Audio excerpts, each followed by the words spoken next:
Welcome to Listertainment, the channel with the most deceptive name in all of YouTube. Watching fighters lose fights usually results in them accepting the loss and going over to shake hands with their opponent in order to show respect. They both came into the ring or the octagon thinking that they were going to win, and sometimes they talk shit before the fight in order to hype the fight or even themselves. But now that you tried your best and still lost, it's time to accept it and acknowledge that the other guy was better. But on today's video, we will see some fighters who could not do this. And even though they had the chance to beat their opponent just a few minutes before, they didn't, and now that the fight is over, they are still talking crap like they are going to beat them up. But if you could actually do it, you would have done it when you had the chance, like I don't know, in the fight you just had. If you happen to enjoy this video, please give it a like and subscribe down below, as it really helps me out with the algorithm. Also make sure to turn on those notifications. Let's get started.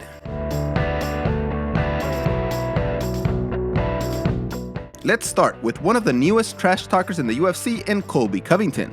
He talked a ton of crap before his fight against Kamaru Usman, but then again, he has talked a ton before all his fights. This one got real personal though. I told him what happened to his hairline, that hairline is 30% gone, he's only got 30% left, and I also told him his mom wanted his bed sheets back. They apparently have a lot of interactions with each other, and they reference them a lot in this argument after Covington had beat Lawler.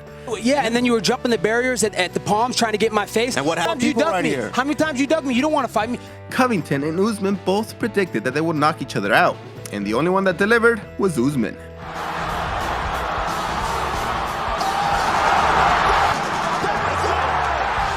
It was a very close fight through 4 rounds, with the draw being on the scorecards. One had it 39-37 for Usman, one 39-37 for Covington, and the other one 38-38. Usman settled it very clearly in the last round though. After the fight, Covington kept talking like they just didn't have a fight and he clearly lost. Oh, yeah, no, you didn't. I stood right up. That wasn't even close.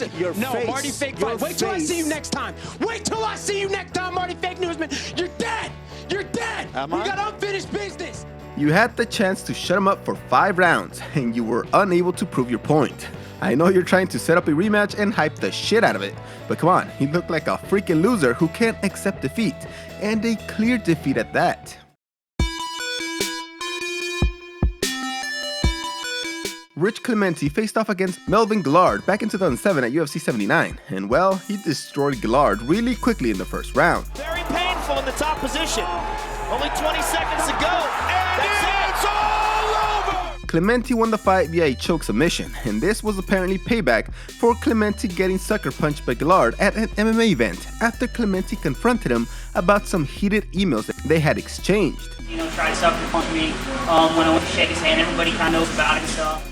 Guillard also got kicked out of that event for threatening Clementi with using a weapon next time. This led to this fight, and with that history, it was no surprise that Clementi did this to Guillard. It's all over! Rich Clementi! It's kind of messed up that Clementi did that, since so many other fighters kind of squashed their beef after a fight and show mutual respect. But Guillard reacted with fury.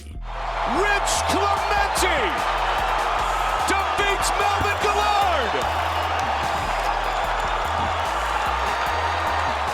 Luckily, the ref was right there and was paying attention and stopped Guillard from getting his ass beat once again. This also goes back as Clementi was sort of Guillard's mentor, and he once again taught him who the master is. Cheyenne Buys had her UFC debut back in March against Montserrat Ruiz, and she ended up losing via unanimous decision. He's going to throw up a Hail Mary submission and just punch away. Before the fight, she declared that she knew exactly how to beat Ruiz, and she even said that she played it like Daniel Day-Lewis and became Ruiz in order to know the recipe to beat her, but she came up short.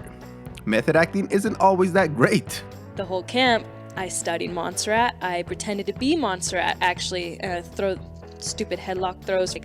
I know exactly what this girl's gonna do, and I know exactly how to beat this girl. Then, right after the horn sounded, Ruiz spit Buys in the face, and it's pretty clear, although Ruiz does deny it. Well, a lot of action between these strawweights, and that's when Buys lost her cool and started trying to attack the girl that just beat her via unanimous decision, and she said those famous words.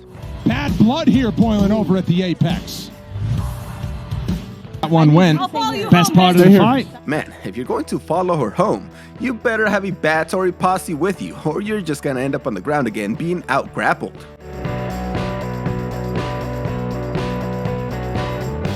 At UFC 203, we had the heavyweight showdown of the century. Nah, just kidding. It was the fight between Travis Browne and Fabricio Werdum. Nice kick by Fabricio. The fight was kind of boring since obviously Werdum wanted to fight on the ground, but was really bad at trying to take Browne down, so he would just flop on the ground and hope that Browne would be dumb enough to jump into his guard. Travis, a good leg kick by Fabricio. 2 of them in a row.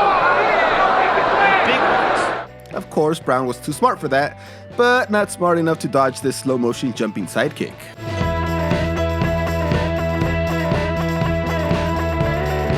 At one point though, Browne hurt his finger bad and he was calling for a timeout, but there's no timeout, unless there's an illegal hit. So when he turned his back, Werdum went and punched him before the referee stepped in. Hurting one of his ribs. I think at this moment my punch got at his finger, you know? But it was completely legal, but Browne and his team got angry thinking that he was trying to cheat. But come on, there should have been a DQ on Browne, since he was stopping the fight himself. Anyway, Werdum got into an argument with Browne's coach and actually kicked him very lightly, which angered Browne.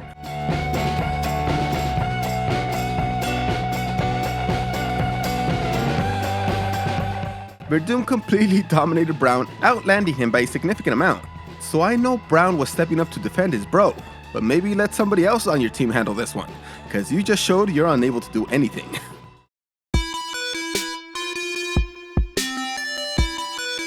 Now we get to the best trash talker in the last few years, and that is Conor McGregor. He talked a ton of crap about Poirier before their third fight, even insulting his wife, and said he would leave in a stretcher. Remember those words. Oh, I said I'm gonna take him out in a stretcher. He's going out in a stretcher in this fight.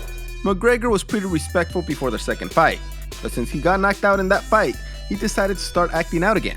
Maybe that's what he thought he needed to motivate himself to win the fight, but that did not work out so well. To his feet. Yes, poor McGregor broke his ankle, but even before that, I thought Poirier was winning the fight. After he broke his leg, McGregor stayed in the octagon for a while and talked to Joe Rogan, and was still talking shit, insulting Poirier's wife again. Your wife is in me DMs, hey baby, hit me back on my chat till later on. Then he left on a freaking stretcher.